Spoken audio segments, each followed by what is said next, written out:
लद्दाख में कई सदियों से बौद्ध धर्म अलग अलग समय पर अलग अलग तरीके से पहुंचता भी रहा, पनपता भी रहा और विकसित होकर लद्दाख के बाहर भी गया। इस भूमि ने बुद्ध के उपदेश को संरक्षित करने का काम किया और जब शांति काल आया उसको संवर्धित किए हुए, संरक्षित किए हुए ज्ञान को आगे बढ़ाने का भी काम किया। कई प्राचीन स्तूप, चट्टानी बौद्ध प्रतिमाएं, खारोष्ठी, ब्राह्मी अभिलेख इस बात के साक्षी है कि इस काल में भी यहाँ पर बौद्ध धर्म आगे बढ़ा। यहाँ माननीय गृह मंत्री जी इस वक्त बुद्ध के अवशेषों के सामने नतमस्तक होते हुए श्रद्धापूर्वक सजदा इन्होंने किया और मंडल तिनसुम या मंडल अर्पण की यहाँ पे का कार्यक्रम अभी इस वक्त चल रहा है।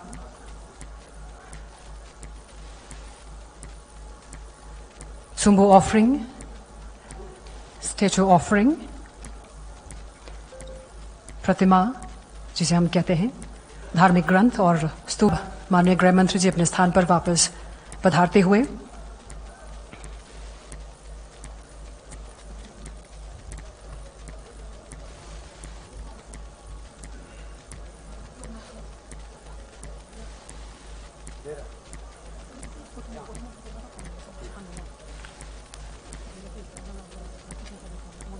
सभी बौद्ध भिक्षुगण, मंच पर उपस्थित लेफ्टिनेंट गवर्नर विनय कुमार सक्सेना जी, लद्दाख के सम्मानीय सांसद मोहम्मद हनीफा जी, गोविंद मोहन जी, गृह सचिव भारत सरकार तपन डेका जी, आसूचना ब्यूरो के निर्देशक जिनके निमंत्रण पर मैं यहां आया हूं, एलबीए के अध्यक्ष श्री लाकरुक जी, लद्दाख प्रशासन के वरिष्ठ अधिकारी और आज इतनी विशाल संख्या में आए हुए तथागत के अनुयायी गणों को मेरा प्रणाम। सबसे पहले तो मैं लद्दाख की जनता को आज बुद्ध पूर्णिमा का बहुत बहुत शुभकामनाएं देना चाहता हूं। बुद्ध पूर्णिमा हर साल आती है, मगर आज की बुद्ध पूर्णिमा ये लद्दाख के वासियों के लिए मणिकंचन योग है। आज बुद्ध पूर्णिमा भी है, त्रिपावन दिवस भी है और आज भगवान बुद्ध के पवित्र अवशेषों के साथ बुद्ध स्वयं यहां उपस्थित है। एक प्रकार से आज की बुद्ध पूर्णिमा का महत्व बहुत बढ़ गया है। मित्रों, लद्दाख में 75 साल के बाद ये पावन अवशेष यहां पर आए हैं। लाकरुक जी ने ठीक ही कहा कि 75 साल पहले जब ये अवशेष यहां आए होंगे, बहुत कम लोग इसके दर्शन का, इसकी आध्यात्मिक ऊर्जा के अनुभव का और इससे भगवान बुद्ध के संदेश को प्राप्त करने का लाभ उठा पाए होंगे। क्योंकि उस वक्त एक कठिन वादियों में न आवागमन की कोई सुविधाएं थी, न रोड बने थे, न रास्ते बने थे। आज 75 साल के बाद वैशाख पूर्णिमा के दिन, बुद्ध पूर्णिमा के दिन जब ये अवशेष आए हैं, मुझे पूरा विश्वास है कि लद्दाख के, कारगिल के सभी बुद्ध के अनुयायी और अन्य मतों के अनुयायी भी भगवान बुद्ध के पवित्र अवसरों से, अवशेषों से ऊर्जा भी प्राप्त करेंगे और एक दिव्य अनुभूति का एहसास भी करेंगे। आज त्रिपावन दिन है। आज के ही दिन 563 वर्ष ईसा पूर्व लुम्बिनी के उपवन की भूमि पर राजकुमार सिद्धार्थ का जन्म हुआ, जो बाद में ज्ञान प्राप्ति के बाद तथागत बुद्ध कहलाए। उनके जन्म का दिन, उसके साथ साथ बोधि गया के पीपल वृक्ष के नीचे जहां उन्होंने सम्यक संबोधि की प्राप्ति की, वो दिन भी यही पावन दिन था। और जब 80 साल का शरीर का अंत हुआ और कुशीनगर में उन्होंने महापरिनिर्वाण प्राप्त किया, वो भी यही दिन था। शायद ही किसी अवतार के जीवन में ऐसा होगा कि जन्म, ज्ञान प्राप्ति और महापरिनिर्वाण एक ही दिन पर हुआ हो, ऐसा शायद ही हुआ होगा। इसलिए ये दिन हम सब के लिए बहुत शुभ दिन होता है, हम सब के लिए बहुत प्रेरणा का दिन होता है। और उसी दिन पर आज यहाँ पर भगवान बुद्ध के पवित्र अवशेषों को लोगों के दर्शन के लिए खुला रखने का कार्यक्रम हो रहा है। वो हम सब के लिए बहुत बहुत सौभाग्य का विषय है। आज ये एक प्रकार से धार्मिक आयोजन तो है ही, मगर एक ऐतिहासिक पुनर्मिलन भी है।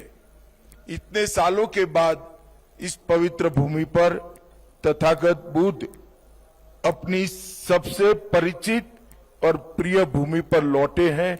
ये बहुत सौभाग्य का विषय है। लद्दाख सैकड़ों सालों से धम्म की जीवंत भूमि रहा है। जब दलाई लामा यहां आते हैं तो कहते हैं ये भूमि केवल भौगोलिक भूमि नहीं है, ये भूमि बौद्ध संस्कृति की और करुणा की जीवंत प्रयोगशाला है। ये भूमि पर ज्ञान का संरक्षण भी हुआ, ये भूमि पर ज्ञान का संवर्धन भी हुआ। जब भी बौद्ध धर्म पर संकट आए, इस भूमि ने बुद्ध के उपदेश को संरक्षित करने का काम किया, और जब शांति काल आया उसको संवर्धित किए हुए, संरक्षित किए हुए ज्ञान को आगे बढ़ाने का भी काम किया। यही रास्ता था जो भारत में दिए गए तथागत के उपदेश को चीन और कई सारे देशों में पहुंचाने का माध्यम बना। हम लद्दाख की आध्यात्मिक पहचान 4 प्रमुख परंपराओं से बनी है: निंगमा, काग्यू, शाक्य और गेलुक। इसका मतलब है जो है वो उसको ऐसा ही देखे। वास्तव दर्शन एक प्रकार से जीवन का बहुत बड़ा ज्ञान है।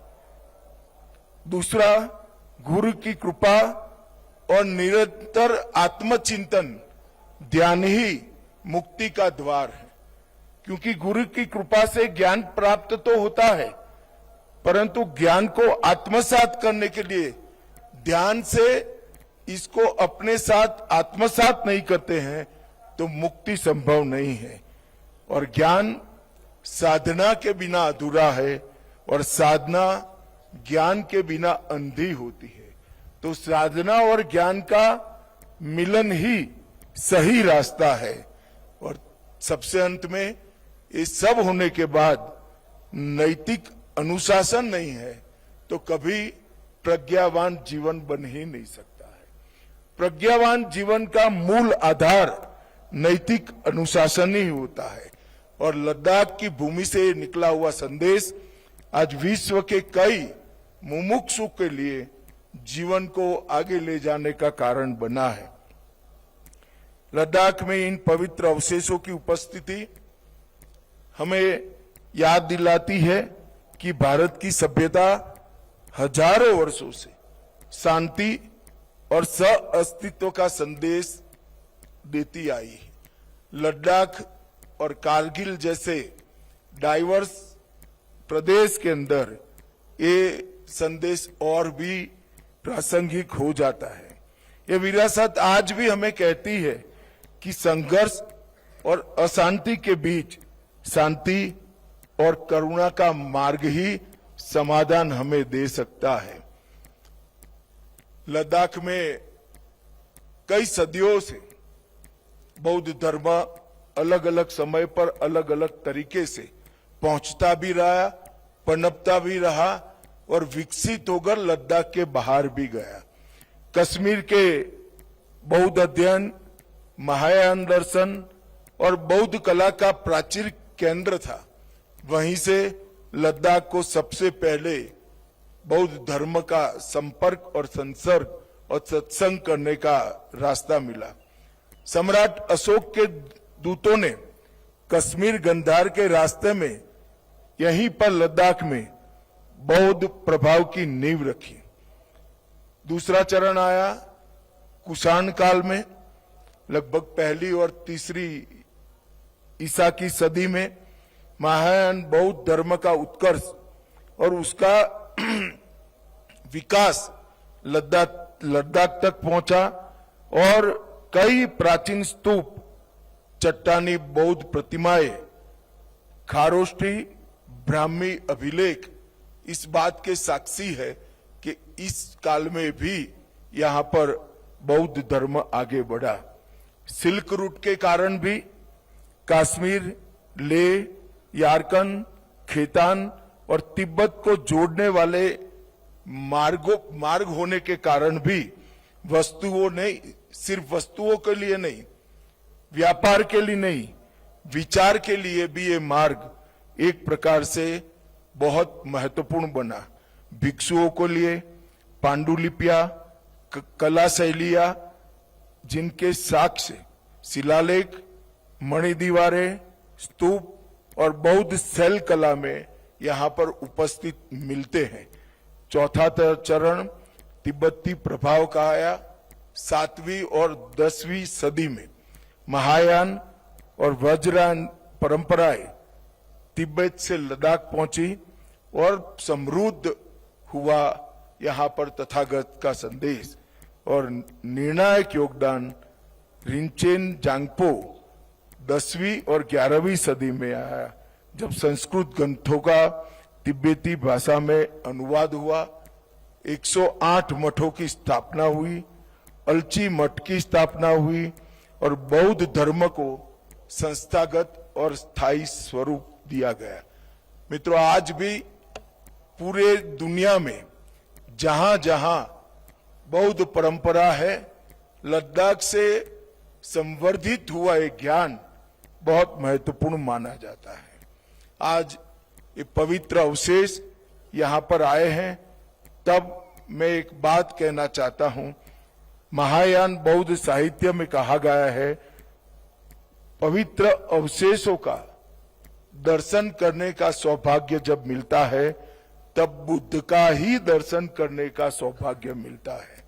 और आज इतने लंबे समय के बाद लद्दाख की जनता को स्वयं बुद्ध का दर्शन करने का सौभाग्य मिल रहा है।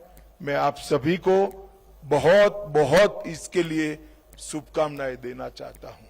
और लद्दाख प्रशासन से भी मेरा आग्रह है कि हम पूरी सुविधा करें कि सभी मतों के अनुयायी यहां आए और बौद्ध मत के अनुयायी तो कोई न छूट जाए, इस प्रकार की प्रशासन ने संपूर्ण व्यवस्था करनी चाहिए। यहां पर आईटीबीपी, सेना और लद्दाख प्रशासन अपने घर पर बुद्ध पधारे हैं, इसी प्रकार से आव भगत और सुविधाओं के लिए हमेशा तत्पर रहना चाहिए। मित्रों, अंत में मैं एक ही बात कहता हूं, भगवान बुद्ध ने जब ज्ञान प्राप्त किया और ज्ञान का प्रचार और प्रसार किया, अनेक भिक्षुओं को देश भर में फैलाकर ये ज्ञान का प्रचार किया, उस वक्त बुद्ध का ज्ञान जितना प्रासंगिक था, आज 2500 साल के बाद बुद्ध का ज्ञान दुनिया के लिए बहुत ज्यादा प्रासंगिक है। बुद्ध के 2500 साल के बाद भी बुद्ध का ज्ञान बहुत ज्यादा प्रासंगिक है और मैं तो आशा करता हूं कि भारत के ज्ञान को, तथागत के महान संदेश को, भगवान बुद्ध के संदेश को पूरी दुनिया समझे, स्वीकारे, समाधान के रास्ते पर आगे चले और मध्यम मार्ग को स्वीकार कर आगे चले। फिर से एक बार पूरे भिक्षुगण को प्रणाम करते हुए, पवित्र अवशेषों को प्रणाम करते हुए मेरी वाणी को विराम देता हूं। भारत माता की जय। वंदे मातरम।